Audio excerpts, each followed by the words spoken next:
So Luke, tell us first a little bit, what is fingerstyle guitar? Okay, so fingerstyle guitar is playing guitar with just your fingers, so no pick. Who would have thought? Yeah. Exactly.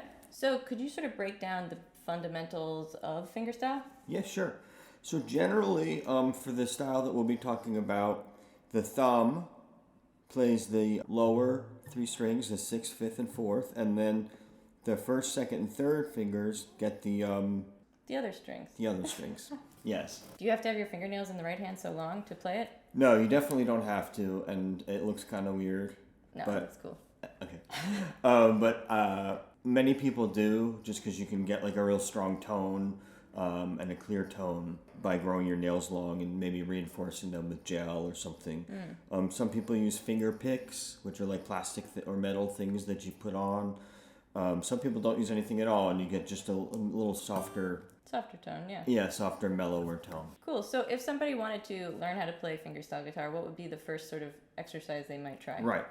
Okay, so assuming that you know basic chords like G, E minor, C, and open position, we're going to start with a style that's sometimes called Travis picking, named after Merle Travis, a country guitar player. And the foundation of that style is what we call alternating bass. And by that we mean that the bass part, the thumb that we talked about earlier, is going to be alternating.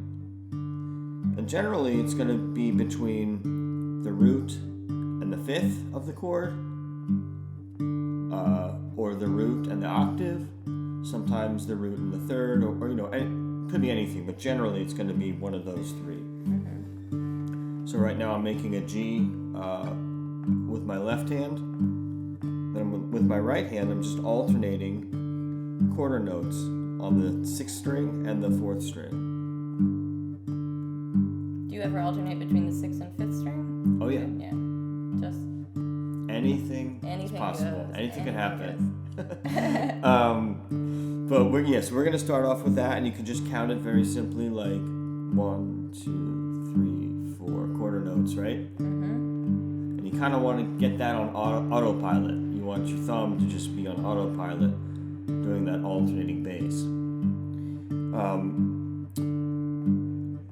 A lot of times the melody doesn't fall right on the beat, so we also want to have 8th notes going on in our head, so we can count like this: 1 and 2 and 3 and 4 and 1 and 2 and 3 and 4, like that. Thumb is still doing the same thing though. So you can now let's try and add some, basic melody notes on the higher strings. Okay, so let's say I do I pinch the 2nd string on the 1st beat like this. 2, 3, 4, 1, 2, 3, 4, 1, 2, 3. So which finger are you doing that with? I'm doing that with my middle finger. Your middle finger. Yeah, and I said pinch, and sometimes that just means when you're playing, the thumb and one of the other fingers at the same time. Yeah, it's a pinching. Yep, exactly. So I just done the beat 1, 1. Yep, exactly. So 1, 2, 3, 4, 1, yeah. 2. And you can just kind of have fun with that as long as the thumb, again, is just chugging along. So you can do something like 1, 2, 3, 4. So that's the B string on the 1st beat and the G string on the 3rd beat. And which finger are you using for the 3rd beat? 1st finger, so your index finger. So it's middle finger, then index finger. Yeah. Middle, index. Exactly. Middle, index. Yeah. So that would be like kind of getting used to playing melody notes on the beats. Yeah. But they don't always follow the beat, and it would be very boring if they did. So we're going to try and play some on the offbeat. So on that 8th note, on the end of some of the beats. So something like this. So that's 1 and 2, 3, 4, 1 and 2, 3, 4, 1 and 2. That's it. So now you're just using the middle finger on the 2nd string. Yep. 1 and